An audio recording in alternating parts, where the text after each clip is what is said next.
Lithium en 2025 entre pression et opportunité. Bienvenue sur Top Invest, la chaîne des tops d'investissement. Ici, on parle essentiellement d'entreprises de qualité.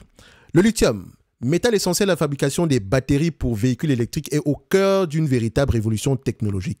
Mais comment se porte le marché du lithium et quelles sont les perspectives pour 2025?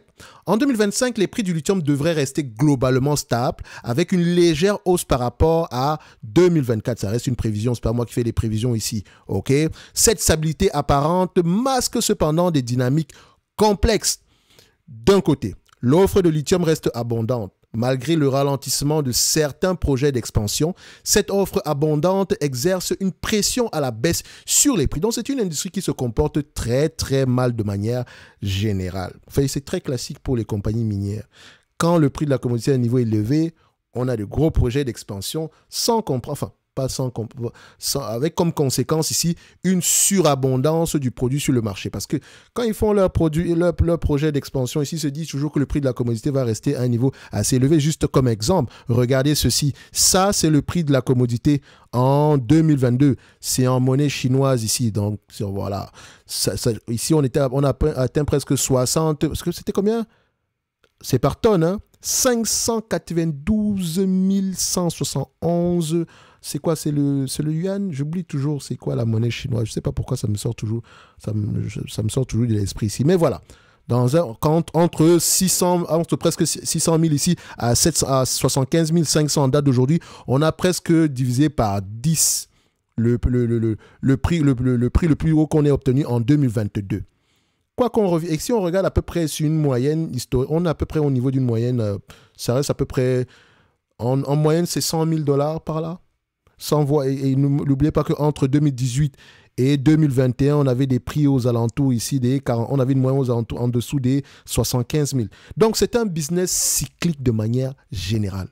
Et moi, je sais déjà que ce n'est pas un secteur d'activité qui va m'intéresser.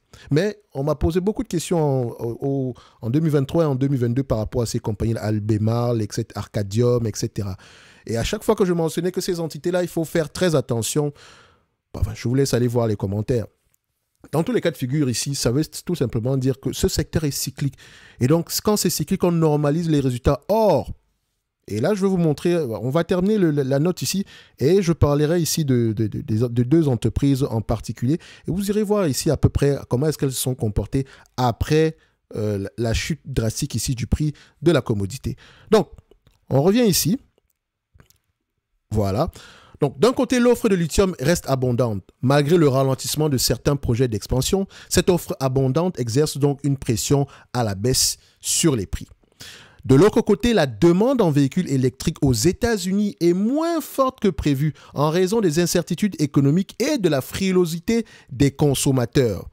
Heureusement, la Chine vient dynamiser le marché du lithium. Grâce à des politiques incitatives et à l'arrivée de modèles de véhicules électriques plus abordables, la demande chinoise explose. Cette forte demande chinoise compense en partie la faiblesse du marché américain et soutient les prix du lithium.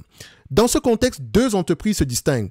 Albemarle Corporation, un géant du secteur, et Arcadium Lithium, un acteur plus petit mais en pleine croissance. Albemarle, en tant que leader mondial de la production de lithium, est directement impacté par les fluctuations du marché. Arcadium, quant à lui, bénéficie de sa forte exposition au marché chinois et de sa capacité à s'adapter aux dynamiques changeantes de la demande. Et si on regarde à peu près ces deux entités-là du point de vue quantitatif, vous avez Albemarle ici, ça ressemble à ça aujourd'hui après un plus haut en 2022 et vous allez constater une chose et vous savez ici que toutes les personnes qui vont aller regarder le prix les entreprises dans le secteur, enfin toutes les entreprises qui vendent des commodités ici de manière générale, qui sont des price takers, il faut faire attention. Suivez généralement la marge brute et normalisez toujours les résultats, ok?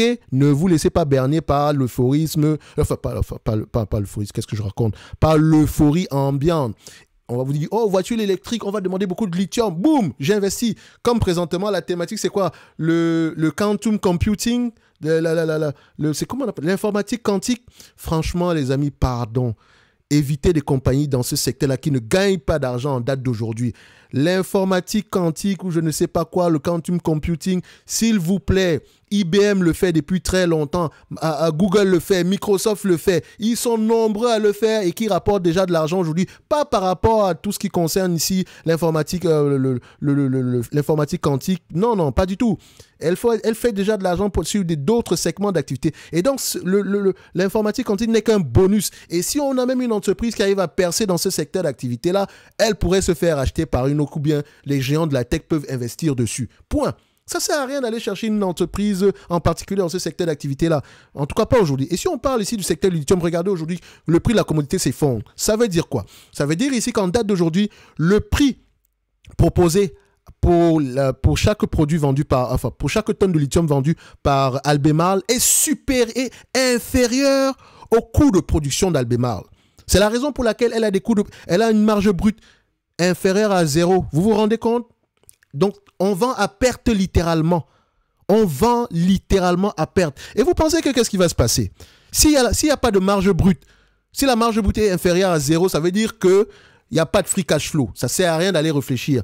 Il n'y a pas de free cash flow. On perd 1,4 milliard ici après avoir rapporté à peu près en termes de bénéfices nets, près de 3 milliards par an. Or, ce ne sont pas des bénéfices durables. OK?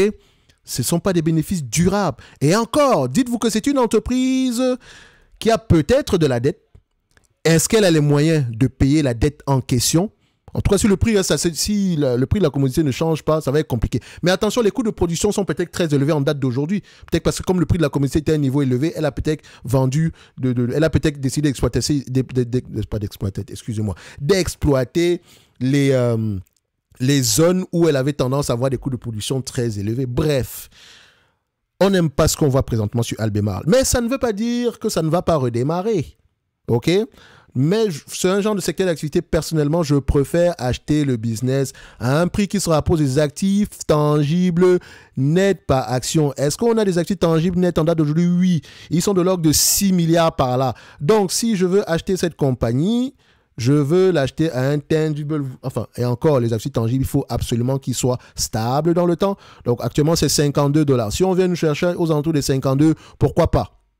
Mais en date d'aujourd'hui, vaut mieux rester prudent ou bien vous normalisez les bénéfices nets ici, mais il faut regarder si la production reste la même. Et si on prend maintenant Arcadium,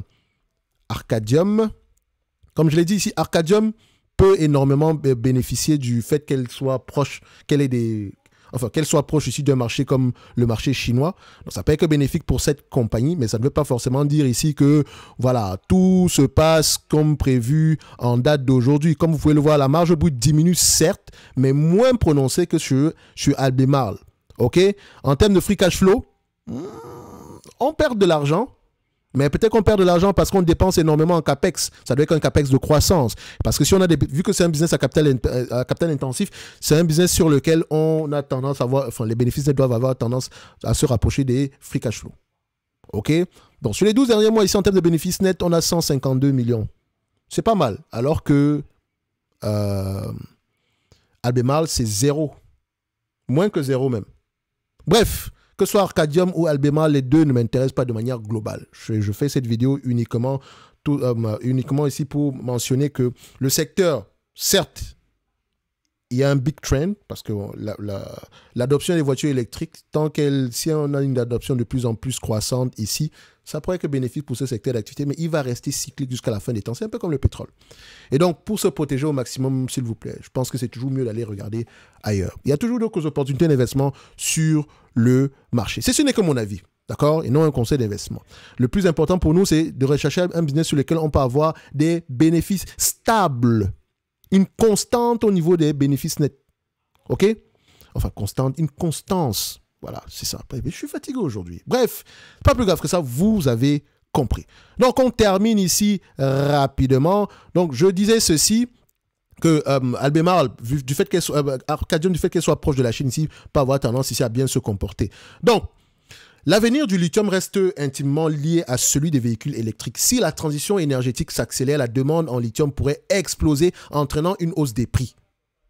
Cependant, des incertitudes demeurent, notamment quant à l'évolution des politiques gouvernementales et aux progrès technologiques dans le domaine des batteries. Donc, ceci n'est que mon point de vue et non un conseil d'investissement. Comme d'habitude, je me réserve le droit de me tromper. En description de la vidéo, vous avez l'ensemble des services de Top Invest. Donc, présentement, le service Top Premium Plus est ouvert.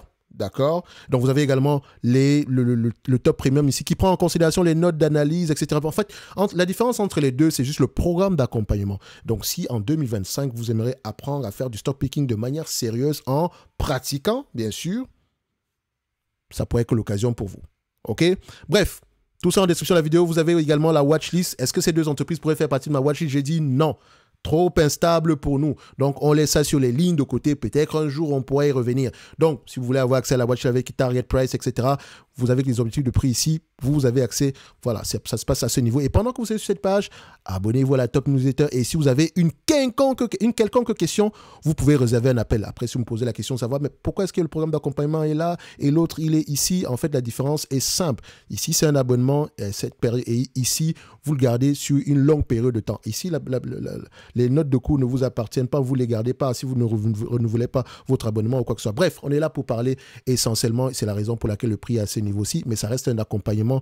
Ça reste quand même un accompagnement. C'est-à-dire que chaque semaine, on bosse. D'accord? Chaque semaine, on a des rencontres. Donc, ceux qui veulent vraiment apprendre à faire du stock picking, c'est ici. Bref, ici, on sait déjà que sur le lithium, c'est cyclique. On veut un maximum de protection. On va regarder ici les actifs tangibles nets. Mon but ici n'est pas d'avoir précisément raison, mais d'avoir le moins de tort possible. Maintenant, si le prix du lithium est multiplié par 100 sur les 100 prochaines années, tant mieux. Mais pour le moment, ici, je préfère me protéger contre ma propre ignorance. Et donc, on va se donner rendez-vous sur la prochaine vidéo. Un like, un abonnement, un commentaire, ça fait toujours plaisir. Et d'ici là, portez-vous bien et lisez vos rapports financiers. Merci.